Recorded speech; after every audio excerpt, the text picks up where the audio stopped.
ইরানকে জানিয়েই পরমাণু স্থাপনায় হামলা করে যুক্তরাষ্ট্র। হামলা শুরু হয়েছিল রাতের অন্ধকারে, কিন্তু অবাক করা ব্যাপার হলো ইরান জানত আঘাত আসছে। হ্যাঁ, তেহরানকে আগেই জানিয়ে দিয়েছিল যুক্তরাষ্ট্র। তাহলে প্রশ্ন একটাই, যদি আগেই জানত ইরান, তবে হামলা ঠেকালো না কেন? আর যুক্তরাষ্ট্র কেন আগেই সতর্ক করল? যদি সে চায় যুদ্ধ না হোক, পুরো গল্পটা জানলে আপনি বিস্মিত হবেন। টিআর ওয়ার্ল্ড আর আমওয়াজ মিডিয়ার প্রতিবেদন অনুযায়ী ২১ জুন যুক্তরাষ্ট্র গোপনে তেহরানকে বার্তা পাঠায়, আমরা পুরো ইরানের বিরুদ্ধে যুদ্ধ করতে চাই না। আমাদের টার্গেট হবে শুধু ৩টি পারমাণবিক সাইট, ফার্দো, ইস্পাহান আর নাতাঞ্জ। এই আগাম সতর্কতার খবর পেয়েই ইরানি কর্মকর্তারা হুড়োহুড়ি করে সরিয়ে নেন তাদের কর্মীদের।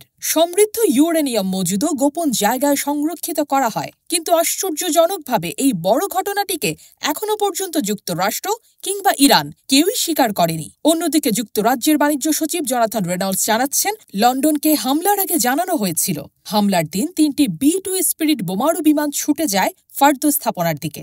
লক্ষ্য 2টি সুপার সংরক্ষিত গেট এবং একটি বায়ু প্রবাহ শ্যাফট, যেখানে ছোড়া হয় 6টি ভয়ঙ্কর MOP বোমা, যার প্রতিটি 13.6 কেজি ওজনের বিশাল বাংকার পেনিট্রেটর। সাথে একযোগে একটি মার্কিন সাবমেরিন থেকে ছোড়া হয় প্রায় 30টি টমাহক ক্ষেপণাস্ত্র, যার টার্গেট ইরানের নাতাঞ্জ ও ইস্পাহান পারমাণবিক সাইট। এই দুই সাইট অতীতে ইসরায়েলের হামলার শিকার হলেও এইবার ছিল সম্পূর্ণ ভিন্ন মাত্রার একটি অভিযানের অংশ।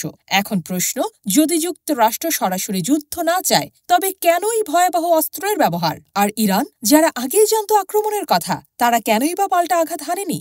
বিশ্ববাসী এখন তাকিয়ে আছে। এই অভিযান শুধু ধ্বংস নয়, এটি জটিল কূটনৈতিক বার্তা। এখনই হয়তো যুদ্ধ থেমে গেছে, কিন্তু এই আঘাত একটি নতুন শীতল যুদ্ধের সূত্রপাত কি নয়? ভিডিও ভালো লাগলে লাইক দিয়ে পাশে থাকুন আর মন্তব্যে জানান, আপনার মতে এই হামলা যুদ্ধ ঠেকাতে সহায়ক, নাকি নতুন কোনো যুদ্ধের দিকেই ঠেলে দিচ্ছে পৃথিবীকে?